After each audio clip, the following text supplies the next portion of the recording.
Hi, I'm Eleanor Vance, and this is the story of how I learned that sometimes the quietest person in the room holds all the power. For 15 years, I worked diligently behind the scenes at Vance Dynamics, the technology company my brother Marcus and I inherited from our father. While Marcus became the charismatic, public face of the company, I quietly, meticulously built our empire from the shadows. But sometimes, it's only in the shadows that you truly see people's colors.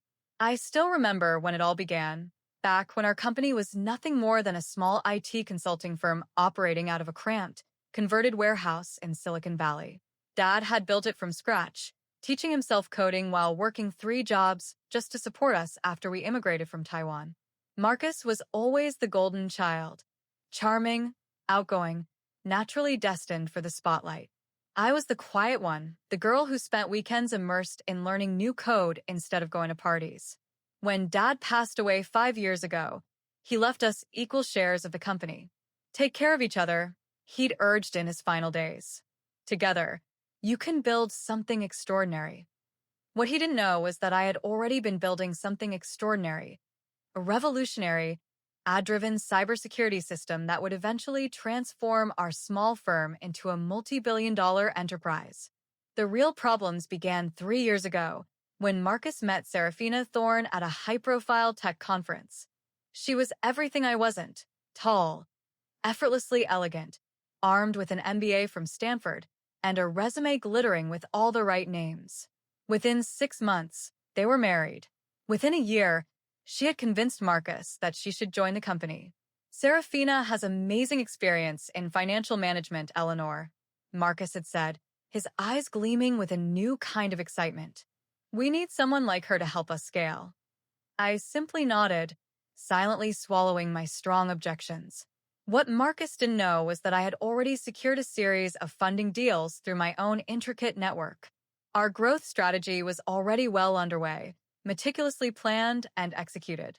Serafina started as a financial consultant, but her grand ambitions were glaringly clear from day one. She inserted herself into every executive meeting, voiced strong opinions on everything from marketing campaigns to product development, and slowly, strategically, stacked key leadership roles with her business school acquaintances. I watched it all unfold quietly from my office, channeling my energy into perfecting our core technologies and strengthening client relationships. To her, I wasn't a co-founder, or an innovator, or even a majority shareholder. I was just Marcus's quiet, unassuming sister. The tension between us built steadily, a low hum beneath the surface, until last week's lavish party, the exact moment everything irrevocably changed. Serafina had just been appointed CFO, a position she had relentlessly campaigned for. To celebrate, she organized an opulent gala at the Four Seasons, inviting Silicon Valley's elite, venture capitalists, prominent tech journalists, influential thought leaders, anyone who could amplify her rapidly rising star. I arrived early, in a simple yet elegant black dress, chosen for its understated sophistication. Serafina, by contrast, dazzled in a designer gown worth more than some people's annual salaries. As I approached to offer my congratulations, she turned to one of her Stanford friends and, with a dismissive wave, said loudly enough for everyone nearby to hear, "Why is the cleaning staff here? This is an executive party." The room didn't fall silent. Silicon Valley parties rarely do, but I felt the distinct ripple of awkward glances.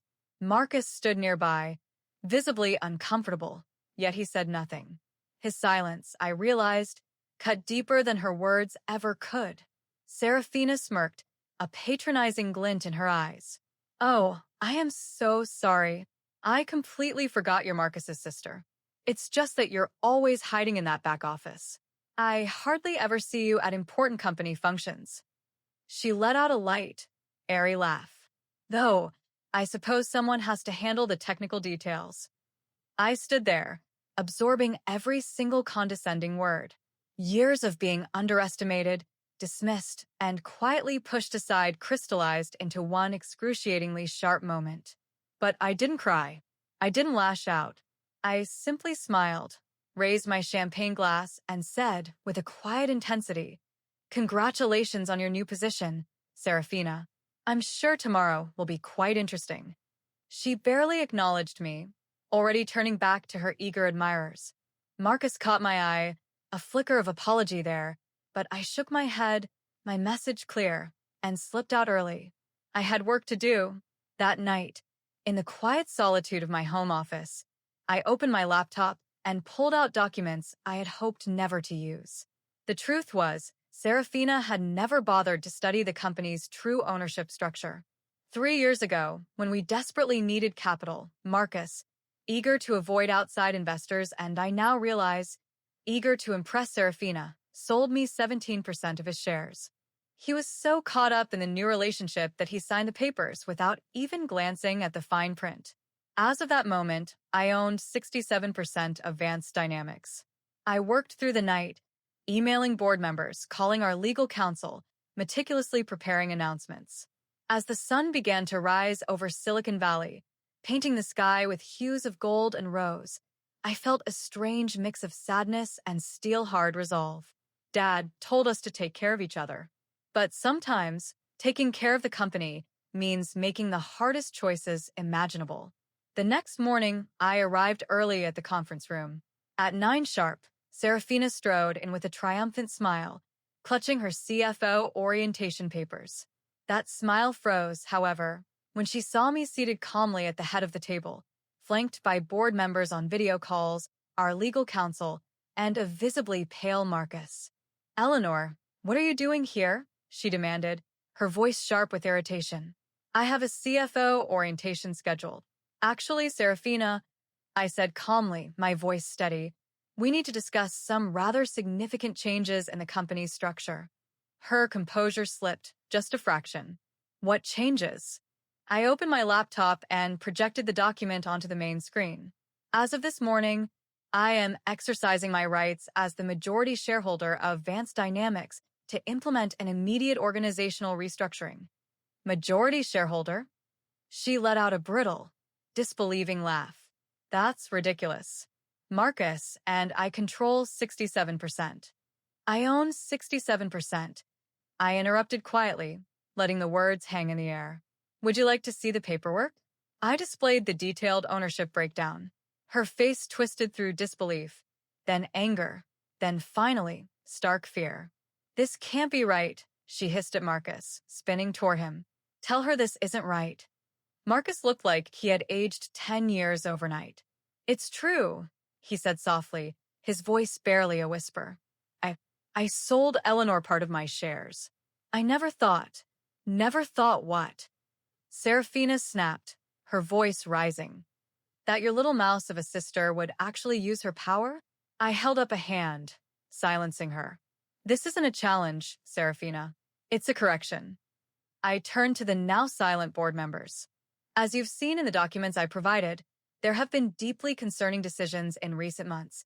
The hiring of unqualified personnel at inflated salaries, the reallocation of critical R&D funds to marketing, and the attempted sale of our core ad patents to a direct competitor." The room was utterly silent. For the first time, all eyes were not on Serafina. They were on me, the quietest person in the room, the one who held all the power. Serafina's face went absolutely white. How did you know about the patent sale?" "I built our security systems, Serafina." I finished for her, my voice unwavering. "Did you really think I wouldn't have sophisticated protocols in place to monitor any attempts to access our intellectual property?" One of the board members cleared his throat, breaking the heavy silence. "Miss Vance, Eleanor, we've thoroughly reviewed the documentation you provided. The board fully supports your proposed restructuring." I nodded in thanks, then turned back to Serafina. "Your position as CFO is terminated, effective immediately." I pressed a button on my phone. 2 security guards entered the room. "You can't do this." Serafina's composure finally shattered. She spun toward my brother, her eyes pleading. "Marcus, are you going to let her destroy everything we've built?" "Everything we've built." I rose slowly to my feet, my gaze firm. "Serafina, while you were planning lavish parties and giving interviews about being a woman in tech, I was the one building this company's future.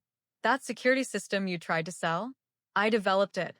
Those major clients you bragged about at industry events? I brought them in. The technical details you dismissed so casually? They're worth billions. Serafina turned back to Marcus, desperate. A last-ditch plea. Do something. My brother looked between us, and for a brief, fleeting moment, I saw the boy who used to defend me on the playground. But this wasn't a playground fight, and we weren't children anymore. I'm sorry, Serafina, Marcus said softly, his voice heavy with regret. Eleanor's right. We lost sight of what this company is really about. As the security guards gently led Serafina away, her bitter threats echoing down the hall, I felt no satisfaction. This wasn't revenge. It was protection. Protecting our father's legacy, our company's future, and yes, even Marcus from his own blind spots. The next few weeks were a blur of intense change. I restructured the executive team, bringing back talented people Serafina had carelessly pushed aside. We refocused our core efforts on technology development, and when we announced new, groundbreaking security patents, our stock price soared to unprecedented heights. Marcus and I had long, late-night conversations in the very conference room we once shared with Dad. I forgot who you really are, Eleanor, Marcus admitted one evening, his voice tinged with genuine remorse. Somewhere along the way, I started seeing you through Serafina's eyes instead of my own. We both forgot, I replied, the truth simple but profound. We forgot that family means being honest with each other, even when it's hard. 3 months later, an envelope arrived from Serafina's lawyer, divorce papers for Marcus, along with a demand for a hefty settlement. Marcus signed them without a moment's hesitation. You know, he said, putting down the pen, a wry smile on his face. Dad always said you were the smart one. I smiled back. Dad said we were both smart in different ways. He was right. We just had to remember how to work together. A year has passed since the night Serafina mocked me as the cleaning maid. Vance Dynamics has tripled in value. Our cutting-edge security system is rapidly becoming the industry standard. Marcus and I have found our rhythm again. He brilliantly handles public relations while I drive innovation. Last week, I delivered the keynote address at a major international tech conference. Standing at the podium, looking out at a vast sea of faces, I thought about all the quiet people in the world, the ones behind the scenes, often underestimated, frequently overlooked.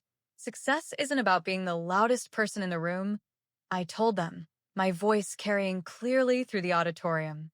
It's about being the most observant, the most prepared, and sometimes, yes, the quietest. Because true power isn't found in impressive titles or lavish corner offices. It's found in knowing your worth and standing your ground when it matters most. As for Serafina, last I heard, she was working at a small, struggling startup, still telling anyone who would listen about how she once served as CFO of Vance Dynamics. Sometimes I even see her quoted in articles about women in tech, and I can't help but smile. She still doesn't understand that true leadership isn't about the title you hold. It's about the tangible value you create. I keep my father's picture on my desk. His kind eyes always remind me of his final words, take care of each other. And, in the end, that's exactly what I did. I took care of our company, our family's legacy, and yes, even my brother. Sometimes, taking care means making incredibly hard choices. But as long as you stay true to your principles, you'll never lose your way. The cleaning maid, it turns out, knew exactly what she was doing all along. Thank you for joining us on this powerful journey of quiet strength and profound transformation. If Eleanor Vance's story resonated with you, if you've ever felt underestimated or witnessed the true power of someone behind the scenes, hit that like button, subscribe to Echo Tales, and ring the notification bell so you don't miss our next deep dive into the extraordinary lives behind the ordinary facade. Share your thoughts in the comments below. Have you ever underestimated someone or been underestimated yourself? We love hearing your stories.